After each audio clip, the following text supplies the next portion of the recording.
Hi and hello. Are you ready to talk more on Monday? In our Founder to Founder series, we spend time with female founders in a variety of industries to learn about their why, what they're building, and how they're creating spaces for others through their work. Today, we are spending time with women in business during our first live recording with Anna Dorris, founder of Everewear. My name is Ariana Cruz, and I'm the owner of More. Here we work to make opportunities reachable for everyone by curating content to educate, inspire, and call you to action. Your call to action might look different compared to your friends, and that's okay. We want to meet you where you are. Together, we are working intentionally to make opportunities reachable for everyone. Before we get into it, let's meet our guest. Anna Dorris is the founder and CEO of Everewear, an AI-powered shopping platform that helps people find the secondhand clothes they love in minutes instead of hours. She started Everewear when she was a junior at Indiana University, Kelley School of Business, studying finance. She has raised $225,000 in institutional capital and created several enterprise partnerships in order for people to have an easier way for them to find their sustainable style. Anna is committed to helping the next generation of entrepreneurs connect with the funding and mentorship resources that are necessary for them to succeed. Being a founder in residence at IU Innovates through Indiana University is allowing her to peer mentor current student entrepreneurs and seek out inspiring ones. She hopes to impart some of her knowledge and help guide them on a path of innovation. When she's not working, she is probably volunteering as co-chair for the Youth Action Council for the United Nations Ocean Decade, where she is advocating for policy that is in line with the UN Ocean Decade's 2030 goals. She was also crowned as the 2025 Indiana Honey Queen and regularly makes appearances around Indiana to advocate for the next generation of beekeepers and the pollinators they protect. Thank you so much for joining us, and let's talk more on Monday. All right, Anna, thank you so much for joining me. We are back on Kelley's campus. I love it. Didn't think we'd be back in BS 4097, but here we are. Right. 2022? Yeah. 2018. I feel like we had to cross paths. We actually didn't because I started in 2019. Oh. Yeah. I took a gap year and then graduated early too. Totally fair. Okay, Yeah. I was off campus by the time spring came around. Yeah. Well, sweet. I feel like I've gotten missed each other. Yeah. Well, we've made up for it. Right. Definitely. So we featured you last spring in issue 8 Beauty. Yes. It was so cool. You were getting ready for your summer soft launch. We were exploring all the different ways that secondhand brand is beautiful and how you're making it more accessible and more tailored. Yeah. You're combining tech and fashion in a way that hasn't been done before. Yeah. That's amazing. Congratulations. Thank you. Can you tell me a little bit about your soft launch last year, what that was like, what the reception was? And you have a wait list that is out the wazoo. What has it been like to have so many people proving your proof of concept? Yeah, I think as a founder, it's been so important to me to build such a dedicated community. And I really say I'm a perfectionist and I'm a people pleaser, and I would love to build a perfect product, but I just don't know what a perfect product is until I'm able to get it in front of people. And so I've been at it for a couple of years, and through that, I've definitely built a very dedicated community within Indianapolis. And so when I had a little bit of a preview to showcase, so the recommendations aspect and portion of it wasn't on the website, but we were really asking, a whole range of questions in person. I would do a live demo of the website, and then people could also go on their phones and computers and, have a feel for it themselves to see, things like the style profile. Did it feel too long? Were the questions too not relevant to them? Some things like, where is the submit button not intuitive, or is it the wrong color? We asked, a lot of interface and design questions, and I definitely got a lot of feedback on wanting brighter colors and maybe a new logo. So we did a little bit of a rebrand with that. And I think I met with about 100 people through in person, and I did one-on-ones, 15-minute one-on-ones. Oh, wow. And just got a ton of feedback from that, which really has helped, guide us over the next 6 months to a year on what resources and priorities we have moving forward. That's incredible. I think when we're in school, we talk a lot about doing your market research, getting all of that feedback. But I think there's something innately intense about being a founder and showing people basically your baby and being like, Yeah. what do you think, with Yeah. stars in your eyes, and then being brutally honest. Yeah. That can be really hard. If you are watching on YouTube or listening in on Spotify, we are actually recording with Women in Business on IU Kelly Indianapolis's campus. And I think something that comes up a lot, because we're trying new things in school, we're trying new things as founders, or as Mhm. we're starting our careers, how is it to receive that feedback and then Mhm. apply it in real time, Mhm. and also not take it personally, because it's not towards you, it's towards the brand and what you're building, even though Yeah. it feels personal. Yeah. Well, I actually started every in-person event with "Don't be afraid to call my baby ugly." Like, exactly, like, I also didn't want to give the vibe that they're meeting the founder and any negative feedback is going to be really hurtful. Mhm. And so then they would hold it back. But, I really wanted to know everyone's experience. And it was honestly mostly overwhelmingly positive. Yeah. And, people saying that they would love to share it, they would reuse it, and, all of the things that you really want to hear as a founder.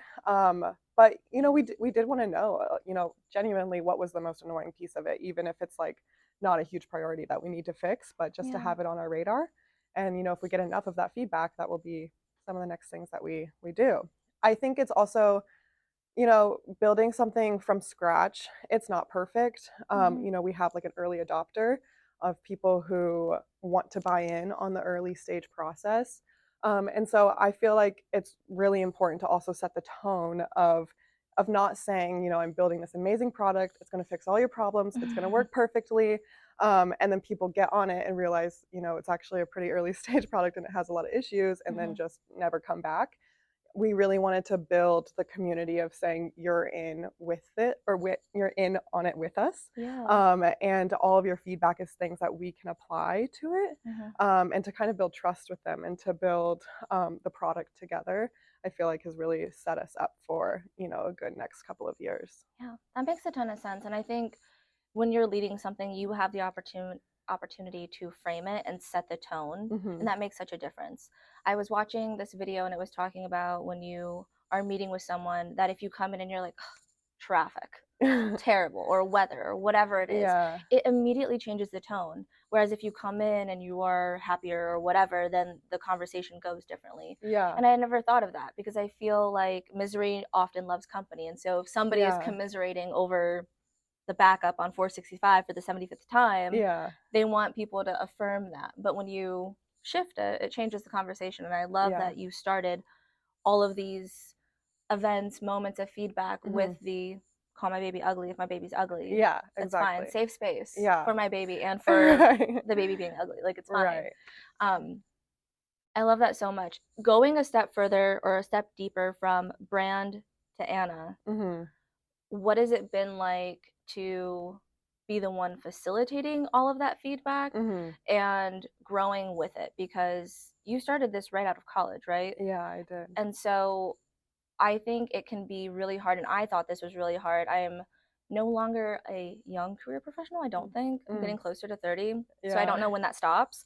But I know when I was early in my career, I wanted to present confidence and Mhm. some kind of authority, because I didn't want to be walked over. Yeah. But I also wanted to find that balance of, I want to be a sponge, I'm learning. Yeah. What has that been like for you, especially as a founder and building a business right out the gate? Yeah, I think confidence has been kind of like a learned skill. When I did my first pitch competition with Elevate, it was actually my second pitch competition with Elevate Ventures. Um, I really went into that thinking I'm not going to win this. I'm a single solo founder, young female founder. I'm in fashion. Like, this is just not, I don't belong in this space. It's kind Mm-hmm. of the mindset that I had going into it. And so Mm-hmm. then when I won, I really felt like that flipped my mindset on its head. And it was just through little wins that I felt like that really built confidence and built trust within myself. I also feel like leading with authenticity has gotten me even farther than leading with confidence. Mm-hmm. And just having people's buy in and wanting to help me and open doors. I feel like that's really gotten me a lot farther. But I mean, in terms, I get asked a lot on like feeling like an imposter or feeling scared, and I'll say like I always feel like an imposter and I always feel scared. Like, I'm not immune to that. It's just you have to do it scared, and Mm-hmm. do it as feeling it as an imposter. And I feel like when you have more wins like that and you're able to prove to yourself like, oh, I did that, and it actually wasn't that bad. Like the world didn't end. You can do it again. And yeah, that's just kind of the advice that I would give, is just keep going with it. Mm-hmm. There was something, I mean, there's a million quotes about if you're not comfortable, you're not growing, Mm-hmm. do it scared. Like Yeah. nothing worth doing is going to be easy or anything like that. And I Right. feel like all of that just compiles and you hear the echo of it as you're Yeah. doing something that is hard or new or whatever. I feel like right now my mantra is I can do hard things. Yeah. Right. I'm like trying to work I say that out all the and time. exactly, Yeah. yeah, and Like I it's can do hard very things. comforting. Yeah. And so I love that you've instilled that and that you say confidence is a learned skill, Mm-hmm. not even like talent or mindset. It's a Yeah. skill because to be confident in yourself is a muscle you have to flex Mm-hmm. and build on. Yeah. Yeah, and I think like being in pitch rooms and things like that, Hmm. like that's also, just experience, and I'll still get scared of being in pitch rooms. I have 3 tomorrow that I'm sure my heart will be pounding before, the meetings. No. And but it's over, and then you do it again, and then it's over, and then you do it Hmm. again, and it's over, and so you kind of just, are able to build that experience as well, and you really learn that no one knows more about the business than you. Hmm. And so once you've been in enough rooms, and on all of the questions have been asked to you in some various angle, you feel a lot more confident as well to be able to, say, I know everything about this business. And if I don't, I know how to answer that question, Hmm. and figure it out as well. Taking a quick break to share a little bit more about your favorite founder. In 2018, I, founder of More, graduated college and joined the impressive alumni network of the Kelley School of Business, where I am today. Since 1974, Kelley School has been shaping business in Indianapolis with robust academic programs, translational research that addresses grand challenges, and growth-focused industry partnerships. Kelley Indianapolis is a vital driver in Central Indiana's talent and workforce development. As an alumna and now business owner, I turn to Kelley Indianapolis for resources to support students as they navigate their educations and explore future career pathways. Like others in the alumni network, we are proud to offer space for students to leverage new opportunities. The Kelley School of Business Indianapolis doesn't settle for average. They discover, they innovate, and they create business leaders who do the same. That's what makes Kelley Indy's Business School for 50 years and counting. Head to kelly.indianapolis.iu.edu to learn more. With that, let's get back to it. You have 3 pitches tomorrow. Mm-hmm. That's wild. I get nervous when we do our pre-launch happy hours before I do Mm-hmm. the toast. And like you said, you know your business better than anyone. Yeah. But I still got that piece of paper because I just also don't want to forget to say thank you to people and all those different things. Yeah. But as you've gone through these pitch competitions, you have also been growing the business. So we talked a little bit about the wait list, proof of concept, Mm-hmm. soft launch last year. You're getting ready to launch the wait list Mm-hmm. in just 2.5 weeks. Yeah. That's amazing. That's exciting. Yeah. What does that launch look like? Yeah, so it kind of came about pretty quickly, even though we've been working on it for so long.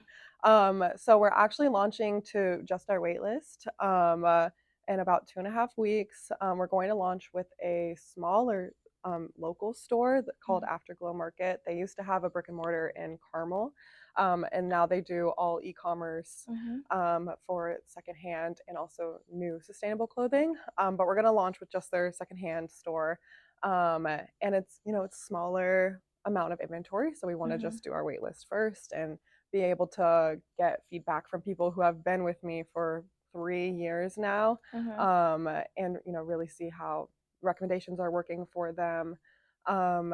Yeah, and are they able to check out things like that Mhm. before doing a public launch? So we're hoping to do a public launch at the end of March with our largest vendor, which is Goodwill. Mhm. So I've been working with Goodwill for, I don't know, 3 years now. And we signed our contract in October. There's been some slight delays with getting launched, but we're hoping to do it at the end of March. And that will be about 80,000 items in inventory. So, Wow. we're just, yeah, we'll definitely be in a better place to have a public launch with that. That's so exciting. Congratulations. Thanks. When you so I don't want to dive into your whole pitch deck, but Hmm. for those listening, can you explain a little bit about the relationship between you and the end user and then you and the businesses? Because you Yeah, kind of are on both ends of it. I am. Yeah. So my business model is actually B2B2C. I say my elevator pitch is that we're an AI powered shopping platform that helps people find the secondhand clothes they love in minutes instead of hours. With really the idea of trying to take market share away from fast fashion by reducing the amount of time it's taking to shop at a thrift store. Mm-hmm. You know, you really have to have a lot of time and a lot of skill a lot of times to find what you're looking for. And so we're still consumer facing. You'll still go online to everewear.com. You'll fill out your style profile. You cannot see any inventory until you do this. And we collect data here on your style, your size, and your budget to be able to give relevant recommendations to you with all thrifted clothing. You'll kind of check out as normal. And then our true customer is our vendors. So it's free for you to make a profile and to use the site. And then obviously buy whatever you want on there. You do have to pay for that. And then when you buy something, we take a fee off of every item that we help to sell, and that's paid for by our vendors. So for our vendors like Goodwill and Afterglow Market, we really have two main value adds. One is customer acquisition. So we still own marketing, we still own branding. You know, we're kind of trying to target a new user that we say it's really to complement or supplement an avid thrifter's, you know, experience. They're still at Goodwill every weekend or at a local vintage store every weekend. But in case you don't want to do that every weekend, you know, you can use Everewear. And then we're also kind of building out to hopefully be on the front lines of people who are choosing between fast fashion and secondhand, to make that experience a lot easier for them. So we're trying to target a new user with that, and we do that through marketing and branding. And then on the tech enablement side, so we're using AI recommendations to be able to cut down on things like time. Some different KPIs that we're really focused on are average order value, sell through time, and then also repeat customers. So are we able to build loyalty with a new shopping experience that you really can't find anywhere else except for Everewear? And yeah, so those are kind of our main value adds for our businesses. That's awesome. And I feel like I said this a little bit before we got started, but you're really closing that loop too with inventory, because I think there's a lot of secondhand shops who get inventory in, but then moving it is sometimes harder. Yeah. And you're also removing this barrier for users because it is the time and the skill of finding it. Yeah. And in my mind, when this is huge, people will be able to thrift across state lines without having to drive state lines. Right. And that's awesome. Yeah. So we are aggregating. The goal is, and our partnership with Goodwill is, they already aggregate all 2,000 stores on their online platform called Shop Goodwill, and that's who our partnership is with. But the goal on Everewear site is, can we have 10 million, 20 million items of inventory, and only show you the most relevant to you, because otherwise, how are you going to find, what what you're looking for without spending days, looking for it? Yeah. I felt like there was another point in there that I wanted to hit, but I don't remember. We can circle back to it whenever it comes up. No, yeah. That's awesome. I was thinking as you were sharing about the pitch competitions and the startup side, you might be one of our first founder, period, who's gone through pitch rounds and the fundraising side of it. What was it like preparing for your first pitch competition while you were in school? And then also, how has that changed or grown as you've graduated, taken that knowledge, and then also just the feedback you've been getting? Yeah, so I've raised about $225,000. A lot of it's been from institutional capital. My largest check was from Elevate Ventures with $75,000. And my intro to Elevate Ventures was actually through the JagStart program that I did here. So JagStart is like a 7-week long workshop where it ends in a pitch competition. It's actually coming back, and applications close tomorrow. This is a little bit of a plug for that as well for any of you who would like to go through it. But it ends in a pitch competition, and I was fortunate enough to win that for $2,500. One of the judges was an employee at Elevate Ventures, and she invited me to pitch for the Elevate Ventures pitch competition, which was for $20,000, and I did win that one as well. That's awesome. And so that was really kind of what got the ball rolling of, this seems like maybe there's something here to be able to commit to, and start going from 0 to 1 in terms of customers. And then, the ball just kind of kept rolling with my introduction to Goodwill. And it wasn't really until Goodwill kind of came into the picture that I was able to raise the larger round, because there was really, a huge opportunity in terms of this one vendor that made it a little bit more interesting to investors. So it was a grind for sure for a couple of years to raise that much money. But I did it. So, yeah, you did. Yeah. And you're still doing it. Yeah. It's amazing. There's no end in sight as far as I can see. So I think something that a lot of founders kind of get stuck on, especially when you're building right out of college, Mm-hmm. is how much do you throw into this bucket, Mm-hmm. or do I do something along the way? Mm-hmm. How have you balanced kind of that push and pull of Yeah. that? Because I know there's so many books out there that are you going to be a founder with a net? And Mm-hmm. so maybe you don't go as hard because you have the safety net, or do you Yeah. go without a net, balls to the wall, Yeah. don't know what's going to happen, but then you have that much more motivation? What has Yeah. that mindset been like?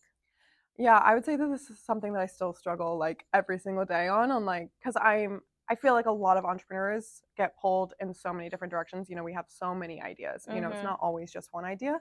That And sounds like a teaser. oh, for me? I Yeah. mean, maybe. I don't Okay. know. Okay. There's something else, but we don't talk about that. But yeah, so I feel like I'm always struggling with this, but I definitely feel like I'm most inspired by people who are kind of able to have their hands in multiple things. Mm-hmm. And so I feel like one of the things with joining IU Innovates as a founder in residence, there's definitely a safety net there, both financially and career wise, that Mm-hmm. because I do feel like there's some recruiters who don't necessarily see entrepreneurship as a real job because Right. you don't have a management, you know, you're not really working under deadlines, so to speak, even though you are. Minus your bills and everything that you Yeah, need to live. minus Yeah. like everything else. But Mm-hmm. yeah, so I feel like, you know, there's definitely a cushion there, and it's so it really works in tandem with a lot of what I'm building with Everywhere. So I feel like that's a really lucky match. But I definitely understand founders who want to have a full-time job for a while and they're building on the side. Okay. Yeah. Makes a ton of sense. So much to think about. And I appreciate how different everyone's path is, Mhm. because also you went to Kelly, somebody who hadn't gone to that school, like wouldn't have Yeah. had Jag Start or these other opportunities and different connection points. Yeah. So through all of this, Mhm. and as you continue growing, what do you do that inspires you? Mm. I think one thing that really inspires me is just the problem that I'm solving within secondhand. You know, I really feel like in a circular economy world, we can't have that until we solve the discoverability challenge with secondhand. Mm-hmm. And so I think that's something that inspires me as well as a lot of other founders. You know, I was listening to a podcast on the way here also with another founder. And so kind of just being able to hear them how they're tackling the problem within secondhand, you know, that's constantly inspiring and motivating to me. I definitely feel like I try to curate a lot of my social media and LinkedIn and everything to people who inspire me. Mm-hmm. That way, yeah, there's kind of a constant inflow Mm-hmm. of it. But I definitely feel like it's other people that are you know trying to tackle big problems.